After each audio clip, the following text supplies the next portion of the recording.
A lot is changing in the economy.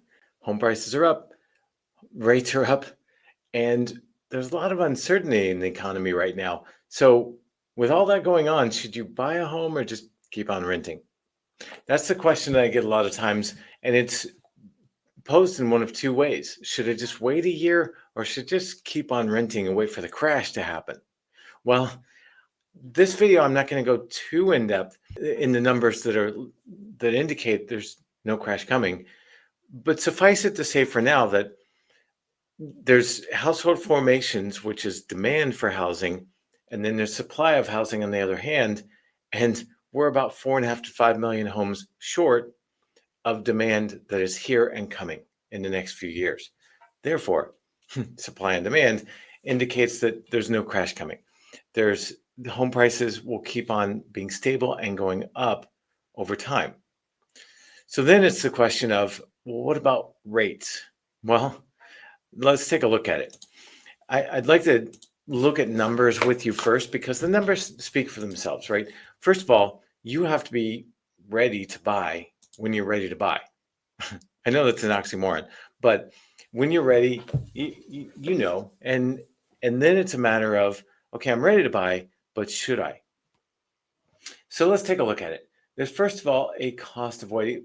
My example here is I said, look, you're buying a $445,000 home and you've saved up 10% or $45,000 toward a down payment.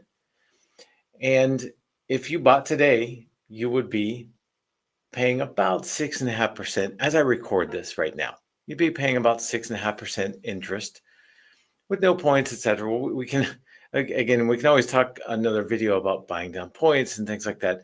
But just for argument's sake, let's say you get 6.5%. So if you bought right now, there's a gimme and a gotcha to both sides of that story. The gimme is you have a home right now, and that home going up in value. Now, this is based on Charleston, South Carolina, and in Charleston County, the homes are expected to appreciate at just over 3.5% per year. So that $445,000 home will go up in value about $16,000 over the course of the next 12 months, right? That's the 3.6% increase. However, I do think rates will go down. So if you bought now, you gain $16,000 in equity over the next 12 months. However, your buying power would increase if you waited because rates are lower, right? And so therefore, if rates are going down and you buy today at 6.5%, rates we think will hit 5.5 or even lower than that within about a year and a half. But let's say it's within the next 12 months, which is feasible. I think we could get there, and I think we probably will actually. Well, then there's a cost to refinance because you're going to want to refinance that house that you bought today a year from now when rates drop. And so there's a cost to that. So the cumulative A from B, you gain here, but you lose on cash flow because if you bought at a lower interest rate, you would save almost $2,000 in our example here, plus the real cost to refinance. But you're still ahead of the game, just over $10,000, $10,100.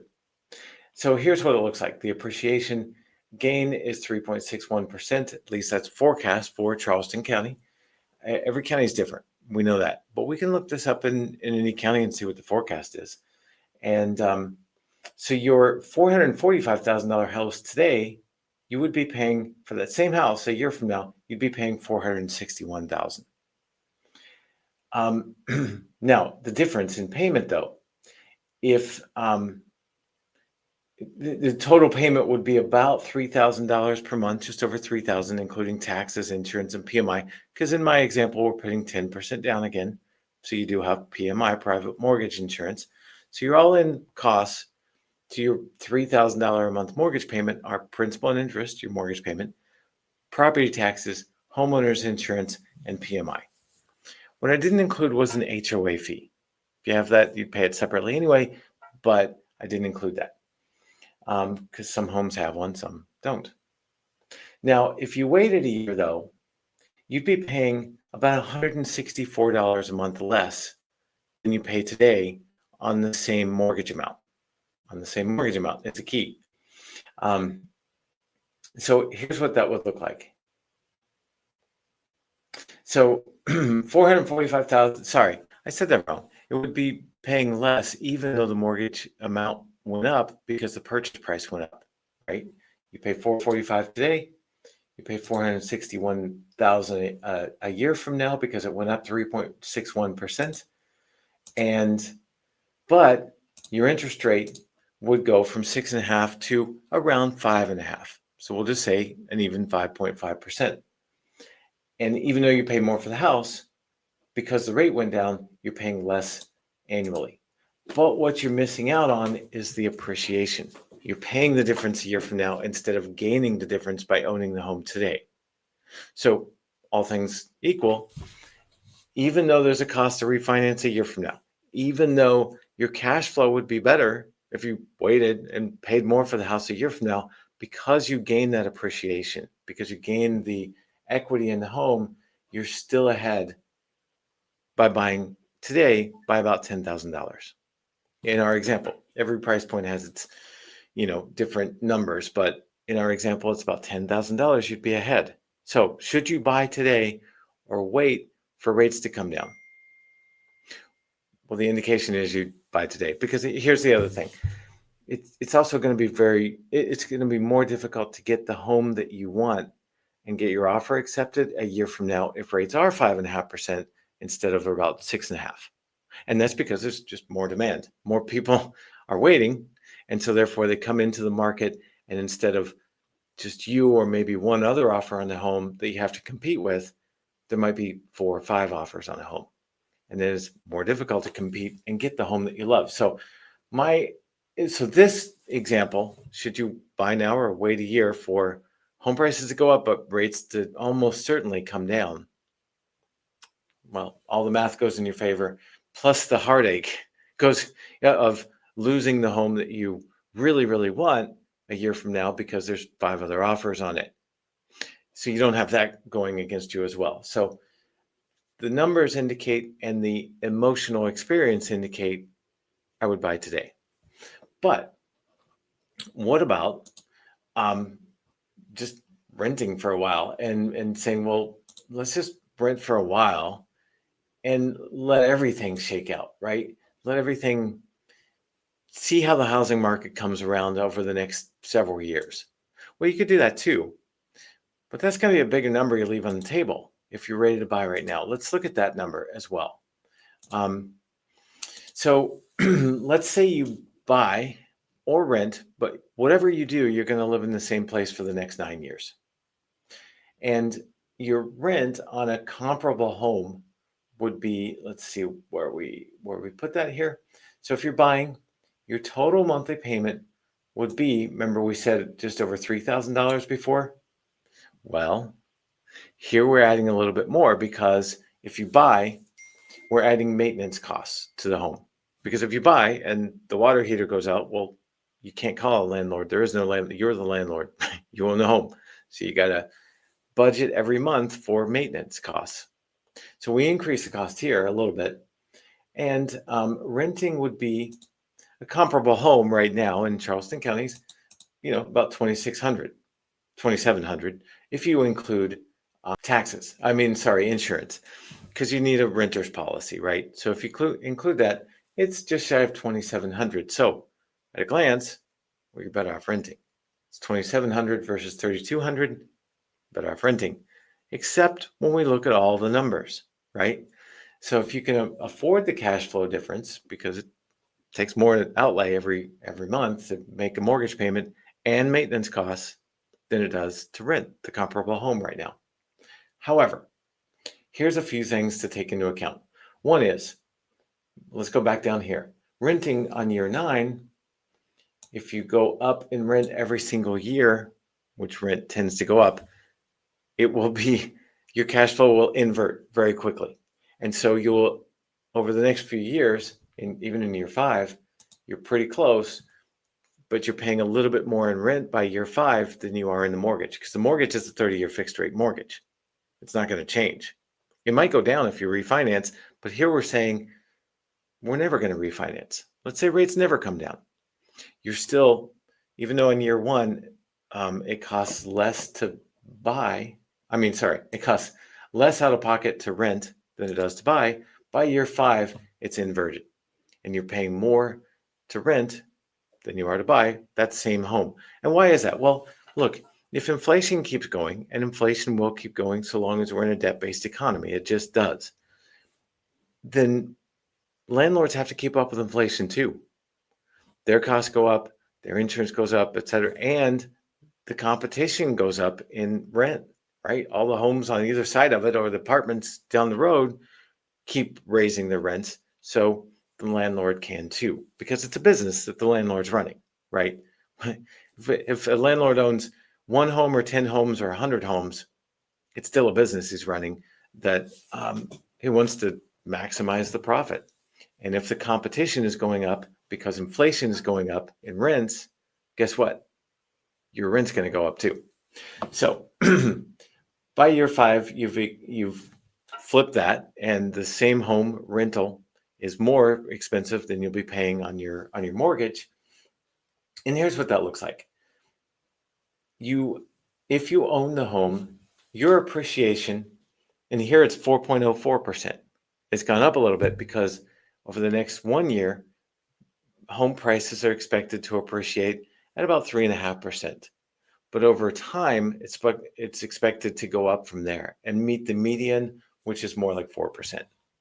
So over time, it's about 4% on average, even 4.5% as the median. But over time, it's 4% on average.